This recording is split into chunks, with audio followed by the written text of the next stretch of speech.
that would protect these Bigfoot who now, based on the evidence we have at hand, can prove beyond a shadow of a doubt that they exist. I do agree with that. We have a lot of evidence, SIR does, as far as hair. It looks like it's some skin samples on the hair, feces, and we've sent different things in, and we've been waiting for results back from that. But to be honest, I don't really think that they have anything concrete to compare it with. So, I asked your husband yesterday, when it comes to the clacking, is that what you call it when you hit rocks together?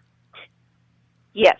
Clacking. Yes. How did you come across this concept? How did you find out about this? Was it just by accident? No, it's the sound that we heard from them. And it just took us a little bit of figuring out. It's like, man, that sounds like rocks being hit together. So that's how we came about that. And your husband was also saying that some people actually hit sticks together or wood together? Yes. So, yeah, some people hit things on trees, yeah. How do you know what the conversation is about? Is there any type of dialogue that is set up by either clacking or hitting the wood? Or is it just basically, all right, I'm here, knock, knock, knock, you're there, knock, knock, knock? You're just acknowledging the existence of each other? Well, that's what we've gathered so far. Unfortunately, I'm not able to ask them exactly what they mean. But yeah, we believe it's a locator, and different sounds of hitting, like if you hit them really hard or if you hit them really soft, if there's danger around. There's different rock clacks and to let you know, okay, be alert.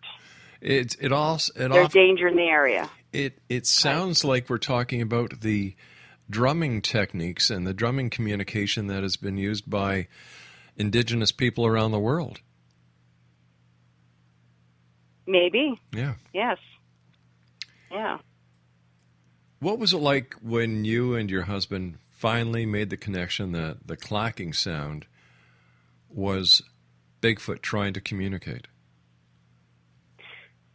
Well, we both just felt relief because and excited, and like, geez, we're actually communicating with these beings. How awesome is that? Yeah. Yeah. Very awesome. Do other research organizations also find that they're able to communicate with Bigfoot? I would have to ask different organizations if they do, but I don't know for sure if they're able to do that. Have you been successful in acquiring a recording or audio tracks of these clackings? Yes, we actually have a lot of different audio sounds on our website, sasquatchinvestigations.org, that people are able to go to our site. We have a lot of evidence on there, and all the evidence is obtained by SIR members only.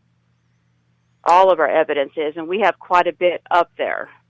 What we look for, what we think it means, and different sounds in the night that we've heard. Now, the evidence that you're talking about that you have on your website, what is it? What is the evidence? There's footprints. There's actually casts of footprints that we have. There's tree breaks. There's structures. Structures? What kind of and structures? A lot of different structures. We don't know for sure exactly what they mean. There's some asterisk ones out there that we have on the website, and we've been told by a good friend that to them it means the universe. For sure, we don't know for sure, but it's a lot of really good evidence. If people just go and just look at our evidence, that'd be great. Have you come across a place where Bigfoot lives? where they actually bed down Yeah. or in the area? Where they Bed down. actually bed down. We've found what we think it looks like they could have bed down there, where it's you can see the imprint on the ground, the grass being laid down. And it's pretty soft too. They make their beds and Right. with the trees, with the leaves, just making it really soft. But yes, we have found some of that. Where do you think Bigfoot go at various times of the year? Do they travel or do they just remain in a certain spot? Well, I think it depends on where they're at. Mm-hmm. I believe that some are able to stay in the same spot year round because, of course, they're going to follow the food. Yeah. Because they have to feed their family, and if the food moves, it just depends on the area and the weather, and there's a lot of factors. But I believe some have no choice, but yes, they do move, and some don't. They stay in the same area because they don't need to. All right, you and I have to take our news break at the bottom of the hour. Please stand by, Theresa.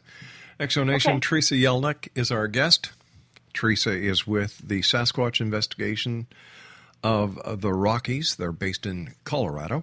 For more information, you can visit them online at www.sasquatchinvestigations.org. That's sasquatchinvestigations.org. This is the X Zone. My name is Rob McConnell. We're coming to you from our broadcast center in Hamilton, Ontario, Canada. Now, if you'd like to send an email, xzone@xzoneradiotv.com, or you can always give us a call during the day at 1-800-610-7035, and extension 852 will bring you to one of our producers who will be more than happy to discuss the topic you wish to talk about, whether it's bringing a guest on, whether it's talking about a certain topic on the show. Let us know. It's that simple. I'll be back on the other side of this news as we continue talking about Bigfoot this hour here in the X Zone, once again from our broadcast center in Hamilton, Ontario, Canada. Don't go away.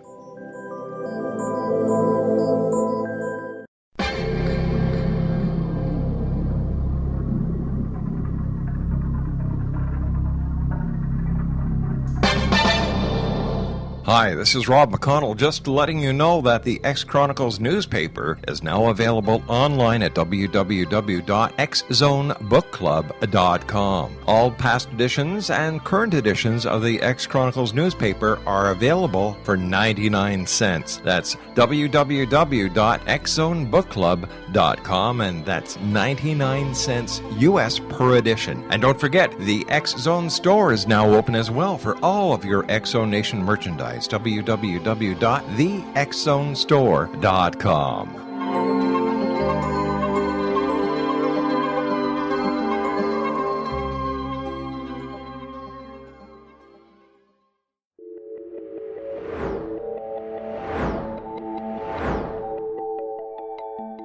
Do you have a dis-ease that you would like to alleviate through a natural means? Have you been contacted by angels, ghosts, or even extraterrestrials and want to validate these experiences? Or would you simply like to speak with someone who can help you find your life's purpose? I'm Dr. Joseph Mara, and I'm offering my services free of charge for first-time clients contacting me during the month of April.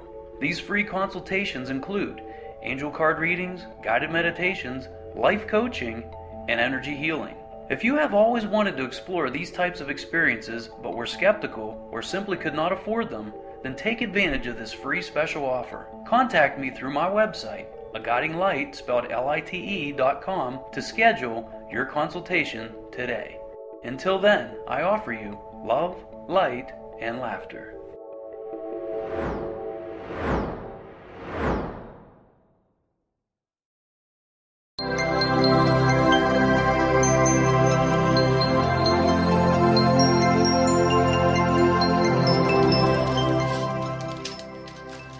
This is Elizabeth Joyce with Stargazing week of September 15th through the 21st. This week brings abundant social opportunities and you feel a bit talkative. Talk to a wide variety of people but don't believe everything you hear. It's a good time to explore numerous ideas, projects, and philosophies, but know that not all of them will come down to earth for you. There isn't much to say about this week except that it will be pleasant. Expect invitations, travel, and meeting new people. With this overflow of advantageous energy, the week invites you to set your intentions on hope and satisfaction. Every day energy has been low recently, and you're feeling that it's been hard to know how to focus where your attention should be. With Mars entering Sagittarius, clarity comes. You are in a take-charge mode, ready to take on a challenge, and willing to put yourself out in order to get what you want. This is a powerful time for attracting romance and creative attention. There may be some competitive feelings between you and a significant other now. Focus on reconciliation, forming or cementing bonds, diplomacy, consultation, one-on-one interactions, and negotiations. You may feel a little drained physically temporarily. Belief that you have been uncertain about suddenly become clear at the end of the week. Friendships may be intense, but instead of brooding over problems, you're motivated to make important changes that bring you closer to resolution on long-standing problems. Remember, conflicts are not set in stone, and most easily can be resolved with just a change of attitude. When it comes to income, you're challenged to think outside the box in order to come up with viable plans to improve your finances, and this theme will be with you through the end of the year. Don't limit yourself when it comes to thinking up novel and unique ideas. New technology or methods can really improve your daily life. There may be sudden discoveries or epiphanies that can help you improve your lifestyle, particularly with health and wellness. You may feel a challenge with authority or a desire to break out of financial restrictions this week. Be sure to apply a large dose of common sense to any dreams or schemes, and you could be in for a wild ride and a memorable adventure. If you don't, you're going to be kicking yourself all the way through October. A Leo moon on the weekend has you wanting to spend time in social situations where you can open your heart without concern. It's a warm and generous time. Sunday night, the night before the fall equinox, is a kind of an odd time. The moon moves into Virgo late in the evening, which supports service, simplicity, and accomplishing your list of tasks. At the same time, Neptune is busy, especially in the evening, and that is a space-out and daydream kind of energy. So part of you wants to work and part of you can't get it together. Watch a movie Sunday evening. That's a Neptune activity. Enjoy. And for more information, visit Elizabeth Joyce online at www.new-visions.com. Exonation, my guest this hour is Theresa Yelek. We're talking about Bigfoot. She is with the Sasquatch Investigations of the Rockies, and their website is www.sasquatchinvestigations.com. Theresa, it seems to me, after talking to you during the news break, that Sasquatch is very intelligent. Yes, they are. What evidence or what, during your investigations over the years, has shown you a realm of intelligence that not very many people can understand about Sasquatch, especially the non-believers? I would say their structures that they made. When you go and look at them and you actually look at every stick to make sure it didn't fall naturally that way, how they're interwoven together and there's no breaks or cracks or anything. It's very intelligent thinking of how these go together. It just really amazes me. It really does. I understand that you believe that Bigfoot is part human. Why do you believe that? Mm-hmm.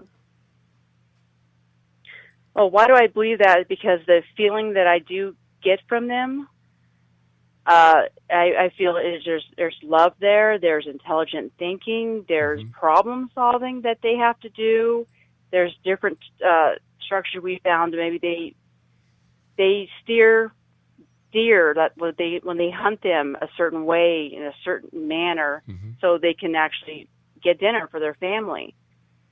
And that takes intelligent thinking and problem solving. Well, no offense, but the wolf, the timber wolf, and members of the wolf family do the same thing, and yet they're not part human. No, but they don't do structures like different ways of laying down trees to make sure that they go a certain way that they want them to make it a little bit more easier for them. I don't understand. like a crowd.